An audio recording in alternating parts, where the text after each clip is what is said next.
হোজাইৰ নীলবাগানত মৰেল পুলিচিঙৰ ঘটনাত জড়িত মূল মাষ্টাৰ মাইণ্ড আব্দুল হুছেইনক আটক।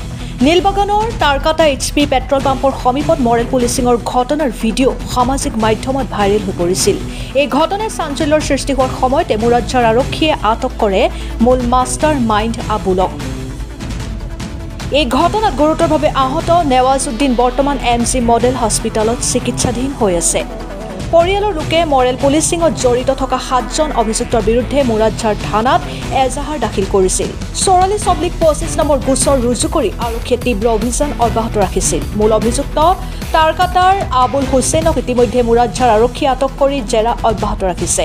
উল্লেখ্য যে নীলবাগান HP পেট্ৰল পাম্পৰ সমীপত ঈদৰ আগদিনা সংঘটিত হৈছিল এই মৰেল পুলিচিঙৰ ঘটনা। টাৰকাটা গাঁৱৰ নেৱাজউদ্দিনে ব্যৱসায়িক সংক্ৰান্তৰ লেনদেন আছিল আবুল হুছেইনৰ সৈতে। পৰিয়ালৰ লোকে সদৰি কৰা মতে ঈদৰ আগদিনা সংঘটিত হোৱা এই মাৰপিট কাণ্ডৰ সময়ত আহত নেৱাজউদ্দিনৰ লগত থকা টকা আক্ৰমণকাৰীসকলে লুট কৰি নিয়াৰ অভিযোগ কৰে পৰিয়ালে। স্থানীয় আবুল হুছেইনৰ সৈতে এটি যুৱকৰ দলে আক্ৰমণ কৰিছিল। ঘটনা সংক্ৰান্তত চিৰাজ উদ্দিনে মুৰাজ্জাৰ আৰক্ষী থানাত কেইবাজনকো অভিযুক্ত কৰি এজাহাৰ দাখিল কৰে। Bureau report Arunodoy Assam. নীলবাগান টাৰকাটা মডেল পুলিচৰ যেটো ঘটনা হৈছিল নীলবাগান টাৰকাটা পেট্ৰল পাম্পৰ ওচৰত মডেল পুলিচৰ যেটো ঘটনা হৈছিল এই ঘটনাৰ মেইন মাষ্টাৰ মাইণ্ড আবুল হুছেইনক পুলিচে গ্ৰেপ্তাৰ কৰিছে। মই পুলিচক ধন্যবাদ জনাইছোঁ আৰু বাকীকেইটা আসামী পুলিচে ধৰিব কাৰণে মই অনুৰোধ জনাইছোঁ।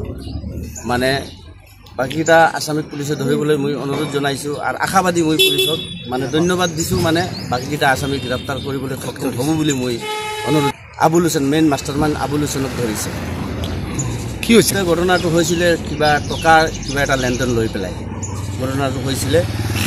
মানে টকাৰ লেনদেনত মোৰ সৰু বাইদেউটোৱে মানে টকা আবুল হুছেইন যিটো মাষ্টাৰ মাইণ্ড ঘটনাত জড়িত যিটো মাষ্টাৰ মাইণ্ড আছিলে সেইটো ওচৰত অলপ টকা পাবলৈ আছিলে আৰু সেইটো টকা ঈদৰ সময়ত মোৰ সৰু বাইদেউটোৰ পইচাটো মানে তাকদা দিছিলে।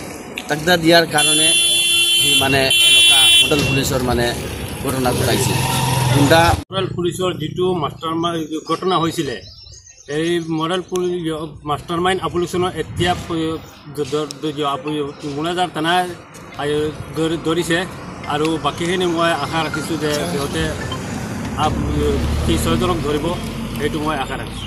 কি লৈ পেলাই হৈছিলে ঘটনা? টকা লৈ পেলাই হৈছিলে, কিবা পইচা কৰি লেনদেন আছিলে সেইটো লৈ পেলাই হৈছিলে। আপুনি ন্যায় বিচাৰিছোঁ, মই ন্যায় পাম বুলি মই আশা ৰাখিছোঁ। আৰু 6জন আছে।